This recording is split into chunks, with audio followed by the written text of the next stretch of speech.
வணக்கம் மக்களே, அனைவருக்குமே வணக்கம். சற்று முன்பு கிடைக்கப்பெற்ற ஒரு அதிமுக்கியமான ஒரு தகவல் என்றே சொல்லியாக வேண்டும்.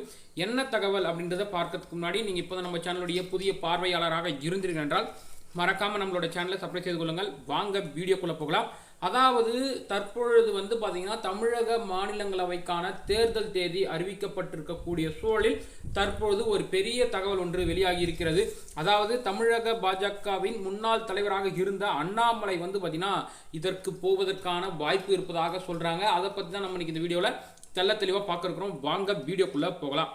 பாராளுமன்றத்தில் இருக்கக்கூடிய மேல்சபை எம்பிக்களாக இருக்கும் எம்பிக்களின் திமுகவை சேர்ந்த வில்சன், சண்முகம், அப்துல்லா, மதிமுகவினுடைய வைகோ, அதிமுகவை சேர்ந்த சந்திரசேகரன், பாமக தலைவர் டாக்டர் அன்புமணி ஆகிய 6 பேருடைய பதவிக்காலம் ஜூலை 24ஆம் தேதி நிறைவடைய இருக்கு. இதை அடுத்து புதியதாக 6 மேல்சபை எம்பிக்களை தேர்வு செய்ய தேர்தல் ஆணையம் நேற்று தேர்தல் அட்டவணையை வெளியிட்டிருக்காங்க. அதன்படி பார்த்தீங்கன்னா அடுத்த மாதம் ஜூன் 19ஆம் தேதி மேல்சபை எம்பி தேர்தல் நடைபெற இருக்கு.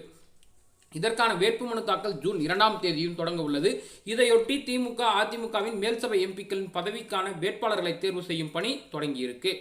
ஒரு எம்பியை தேர்வு செய்ய 34 எம்எல்ஏக்கள் தேவை. அதன் அடிப்படையில் அதிமுக 2 எம்பிக்களை தேர்வு செய்ய முடியும். முன்னாள் பாஜக தலைவர் அண்ணாமலை மாநிலங்களவை எம்பியாக வாய்ப்புள்ளதாக கட்சி வட்டார செய்திகள் வெளியாகி பரபரப்பையே கிளப்பியிருக்கு.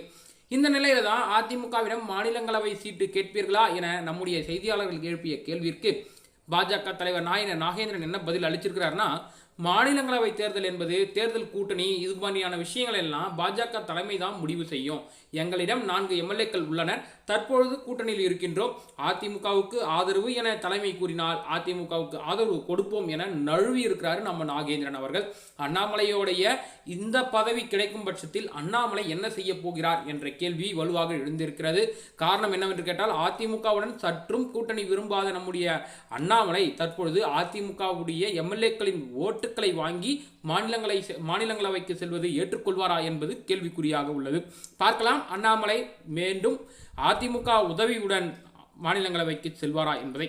மேலும் இது போன்ற அரசியல் சம்பந்தமான நிகழ்வுகளை உடனுக்குடன் தெரிந்து கொள்ள மறக்காமல் நம்மளோட சேனலை சப்ஸ்கிரைப் செய்து கொள்ளுங்கள். நன்றி, வணக்கம்.